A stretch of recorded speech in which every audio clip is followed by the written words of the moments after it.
Bonjour chers amis, je vous propose dès à présent d'aborder les énergies astrales du mois en cours, de façon un peu différente. Jusqu'à maintenant, je vous proposais des conférences Zoom le mercredi soir, et bien maintenant, à la place, je vais vous proposer une capsule YouTube. Je ne sais pas ce que vous préférerez, et bien l'avenir nous le dira. Alors je vous propose tout de suite d'aller à la rencontre des énergies astrales de ce mois de février 2023. Vous savez que le mois de février est toujours marqué par la Saint-Valentin, traditionnellement. Et cette année, eh bien, on va pouvoir dire que ce mois de février va être touché par une grande profondeur dans nos relations. C'est un mois où le mot relation et choix est à l'honneur. On commence d'ailleurs ce 1er février avec un trigone entre Mars et le Soleil, qui dans le fond est très positif. On parle en astrologie tropicale d'un aspect également avec Chiron. Chiron est la planète de la vieille blessure. Donc on pourrait dire que ce trigone de Mars-Soleil avec l'élément de Chiron pourrait nous permettre de libérer de vieilles blessures, libérer de vieux schémas émotionnels. Donc ça veut dire qu'on va démarrer ce mois de février avec une grande intensité. Il va falloir pouvoir être à l'écoute des autres, ça c'est certain, de pouvoir les accueillir avec leurs blessures, leur permettre eux-mêmes de se libérer, mais nous-mêmes de pouvoir rentrer dans des discussions très profondes pour pouvoir libérer ce que nous avons vécu et ce qui entrave notre chemin aujourd'hui. Donc vous voyez que ce mois débute déjà très fort avec cette possibilité de libérer des blessures. Et dans la foulée, on se retrouve le 5 avec la pleine lune qui se trouve en astrologie sidérale en Cancer. Donc, pour moi, le soleil est encore en Capricorne à ce moment-là. Vous savez que le Capricorne nous donne envie d'avancer dans des grands projets, nous donne le goût d'évoluer, d'avancer, de réussir.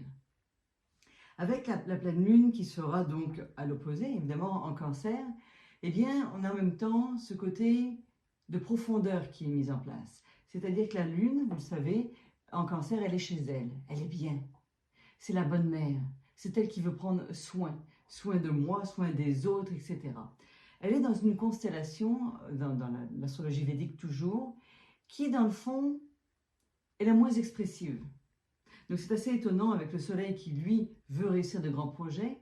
Notre lune en Cancer nous appelle plutôt à la profondeur, à la recherche plus profonde, à aller exprimer des choses qui sont vraiment plus intenses. Il est évident que grâce à cette pleine lune, nous allons pouvoir nous rechoisir dans notre façon d'exprimer notre émotivité, nos émotions.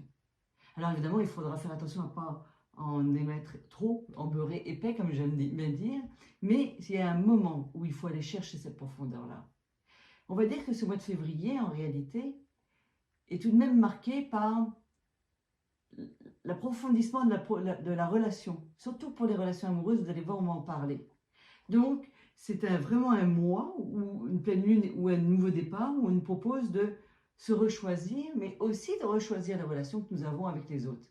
Ou aussi bien la relation que le comment, d'ailleurs. D'accord? On peut noter d'ailleurs que ce même jour-là, Uranus est carré au Soleil et nous avons Vénus qui est en Verseau. Alors, vous savez, Uranus, encore une fois en astrologie védique, est toujours en Bélier. Le bélier, c'est celui qui fonce, c'est celui qui veut réussir, d'accord, qui va avancer. Go, j'ouvre les portes. Vous savez, c'est le premier signe du zodiaque. Lui, c'est l'ouvreur de portes. Donc, Uranus, lui, ce qu'il fait, c'est qu'il brise les structures. Uranus veut la liberté.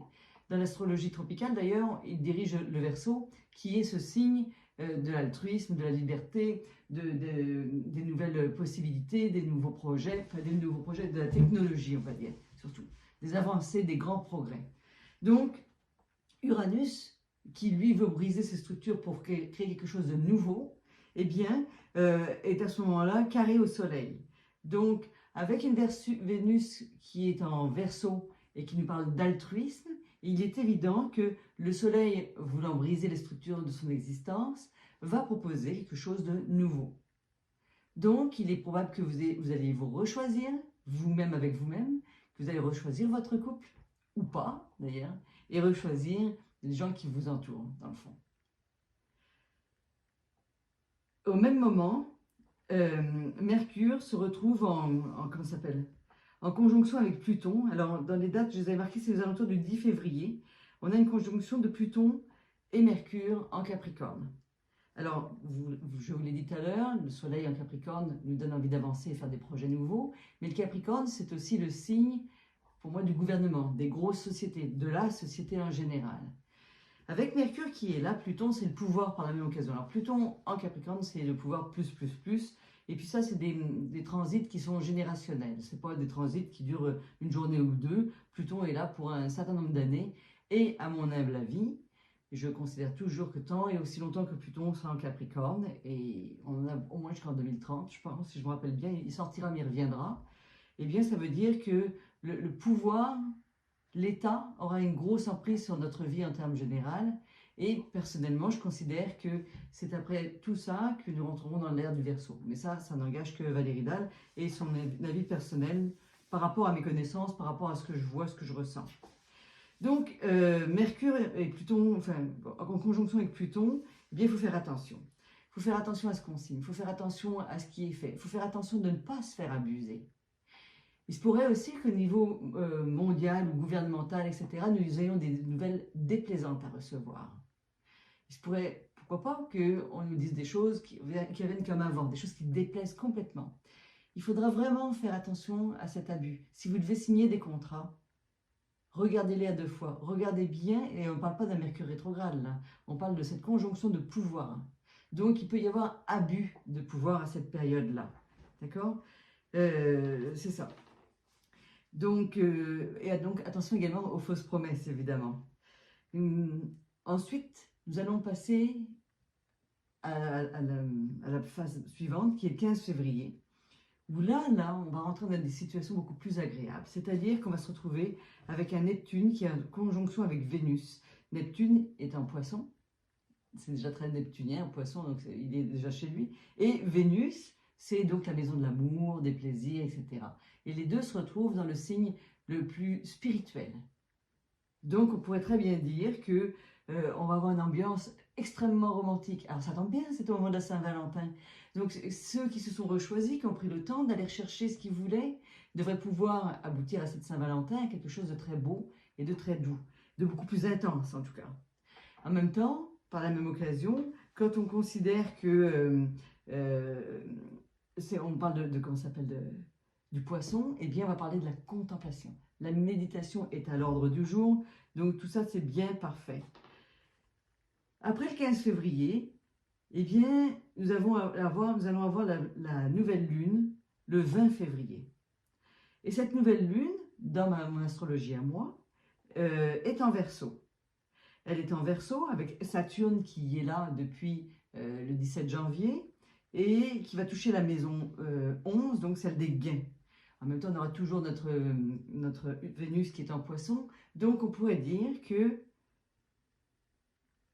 on va gagner en altruisme, en désir de faire quelque chose vers les autres, en désir de se donner aux autres.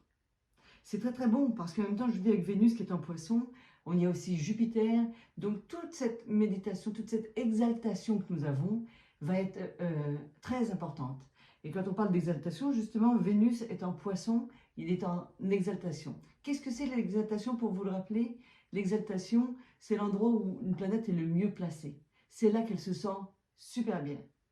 Donc ça veut dire vraiment qu'on a quelque chose ce mois-ci de très possible, qui est de, si on fait un petit peu un résumé rapide, de dire que le début du mois va nous permettre d'aller découvrir des blessures qui nous animent encore, qui nous font régresser, qui nous ralentissent en termes généraux. Les différents carrés qu'il va y avoir avec Uranus, tout ça, vont nous permettre de briser notre structure actuelle et de nous restructurer. Pour les relations qui vont bien, je peux vous assurer que vous devriez avoir une relation encore plus belle, encore plus intense, peut-être à un niveau supérieur.